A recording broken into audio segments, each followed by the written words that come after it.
that since I used to be Jewish, you know, the symbolism behind it. And as a person who used to be Jewish, I'm not anymore, I am a believer, I don't really celebrate a lot of the Jewish traditions. These are things because he has a better way and because Christ came and died for us so that we don't have to follow those things.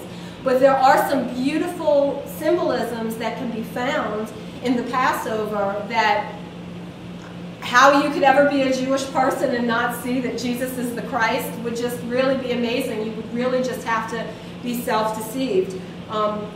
One of the beautiful things in the Passover is this thing that we do where I actually had a little bit of a note. Can't find it. Anyway.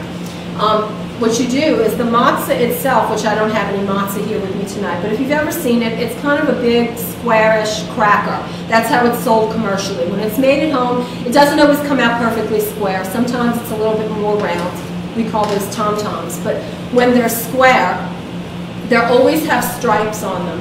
And this is how you bake it so that it bakes evenly in the oven. When you process it, we have a big roller, and you roll it on there so that it pierces all through the cracker, and so there's stripes on it. And when it comes out of the oven, it comes out with these perfect stripes and these perfect piercings on it. And we always think that the reason for that is because that's how it bakes properly. But the symbolism behind that is so beautiful because that's what Jesus did for us. And he refers to himself as the bread of life. He says that he is the bread of life, and this is the bread that is used in the Passover, and we know that the time of his death was during the time of the Passover. That's the meal he was sharing with his disciples. And so we have the stripes, we have the piercing. When we take the matzah and we have it at a Passover table, we have three pieces: the Father, the Son, and the Holy Spirit. The middle one, the Son, is always broken and hidden under a napkin to represent. Now this is a part of Jewish culture that goes back thousands of years. This has nothing to do with people imitating now the death, burial, and resurrection of Christ. This is all hidden within the Jewish customs. The other thing is, part of the Jewish sacrifice when the lamb was brought, the lamb had to be a male lamb that was perfect. No blemishes were allowed. He couldn't be spotted. He had to be a perfect specimen of a lamb. And that lamb was not to be broken in any way. He was to be sacrificed and not broken. And when the lamb is consumed by Jewish people, kosher food never is the hind portion, but always the front portions. But Jesus, when he was crucified, now you know the custom of the day for crucifixion was that when somebody was hung on the tree, it was to cause them to asphyxiate to death by the pushing up of their body being extended like this, and trying to push up to breathe was agony. They couldn't push their body up to be able to inhale and to exhale, so they died normally of asphyxiation. But as they did that, when the soldiers wanted to be sure they were dead, when they took them down, they cracked them. That way they knew, this guy's dead. I mean, maybe they're faking, they can't breathe, they don't know. You can't fake when you've been cracked in half that you're in pain. So they would take them down off the cross and they'd crack them. So when they took Jesus down off the cross, they didn't. There was no need to break his legs. It was obvious to them that he was already dead. So they pierced him, which was not a part of crucifixion. This was something that was uniquely done to Jesus alone, not the breaking. So that symbolism is also during the Passover. And this also happened at the hour when Jesus said, "It is finished." It also marks in the Bible that this happened at 3 o'clock, which is the time that the shofar was blown, so that people would know that the sacrifice was made, which was also the time that the curtain, which was about 3 inches thick, it had to have been a miracle for that thing to tear in half. It's the same time that that curtain was torn in half, that divided the Holy of Holies from men, that gave men free access, all men, not just priests, but all men to have access to the Father. There's no way you could have missed the symbolism of the day. If you were a Jew, you had to have been able to see this, and the only way you could have justified it was to just deny it and say that it didn't really happen. And you think, how can you do that? How can you deny a miracle when you see it in front of you? But you'd be amazed what your human mind allows you to do. When we were in Acapulco, we saw great miracles. I mean, the kind of stuff people write books about, really fantastic things. We had a girl who brought a young boy, maybe about 17 years old, and he had this huge, like, growth thing on his neck.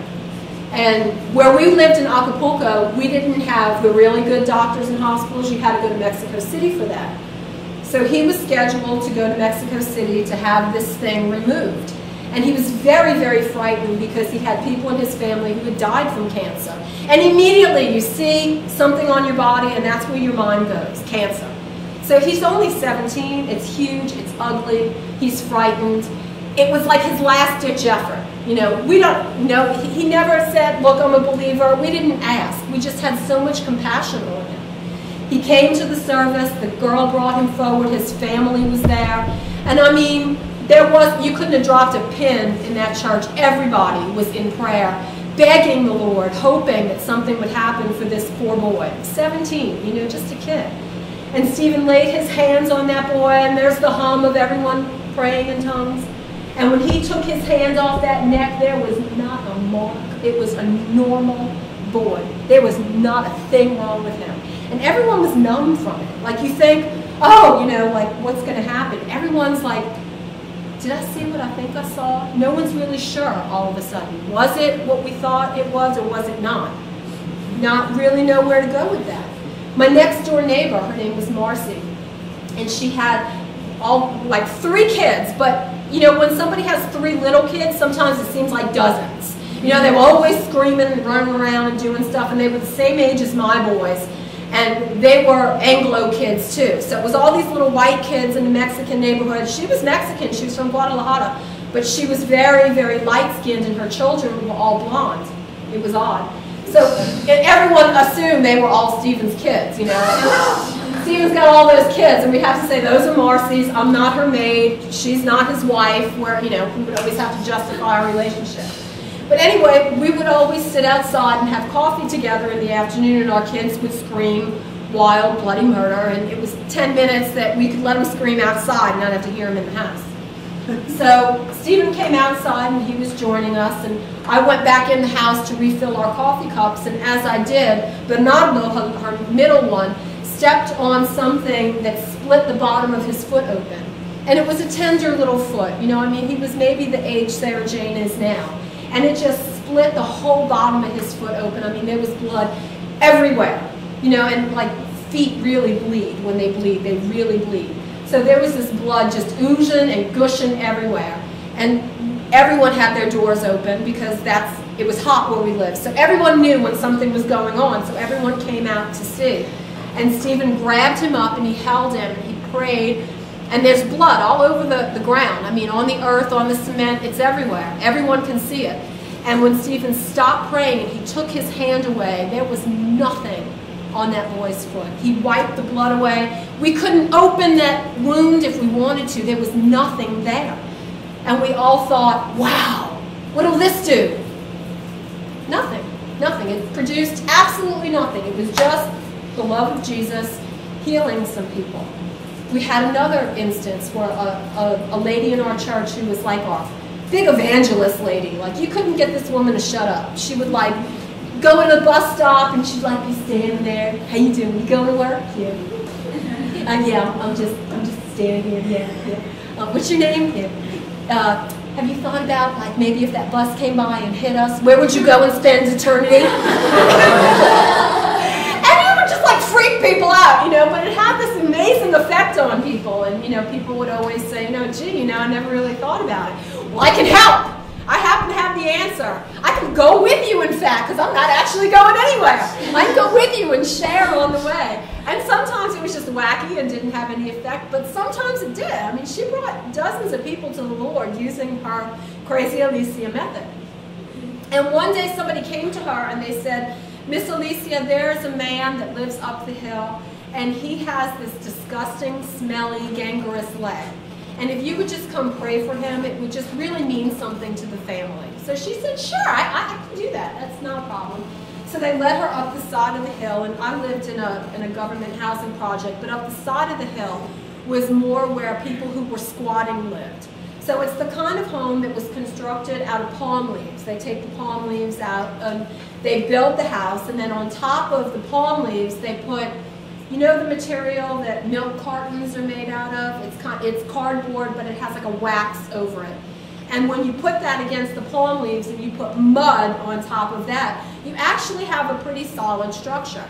But it is the kind of structure that the very poor would live in. So this was a very poor man. And she goes up there and she goes into his house and she could smell, you know, like something dying. And it was his last-ditch effort. You know, he explained to her that, you know, look, you can see the marks. I've gone to the doctor and they're going to amputate. And through talking to him, she discovered that he had diabetes, but he didn't know it, so it went untreated. And because it went untreated, he didn't notice that he had a problem on one of his toes. He had an ingrown toenail. Well, when people have diabetes and it goes untreated, they feel their feet are numb. So they don't always feel pain that goes on in their feet. You have to be very careful when you're a diabetic with your feet. But he didn't know. And so the nail became infected, it traveled up his foot. The next thing he knew, he had gangrene.